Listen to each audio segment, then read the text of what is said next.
গরমের সতর্কবার্তা নিয়ে স্কুল ছুটি দেওয়ার সিদ্ধান্ত নেওয়া হবে কিনা রাজ্যের সকল অংশের রাজ্যবাসীদের সবার উদ্দেশ্যে এই গরমে করণীয় নিয়ে কি বলবেন রাজ্যের মুখ্যমন্ত্রী প্রফেসর ডাক্তার মানিক সাহা।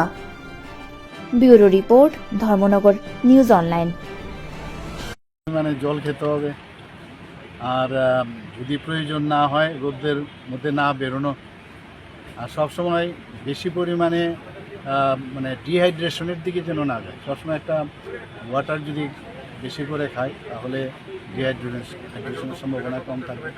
আর আমরা গত বছরও এরকম ছিল, যখন বেশি টেম্পারেচার বাড়ে তো আমরা তো স্কুল ছুটি দিয়ে দিই বেশি। এখন অবধি তো সেই সিচুয়েশন দাঁড়ায়নি, তবে আমরা সতর্কতামূলক যা যা দরকার, আর আমাদের যে ডাক্তারবাবুরা ওনারাও বলে দিন যে কি কি করতে হবে, আমাদের ছোট ছোট ছেলে মেয়েদের কী কী করা প্রয়োজন সেই বিষয়গুলোও বলছে। তো আমরা সতর্ক রয়েছি।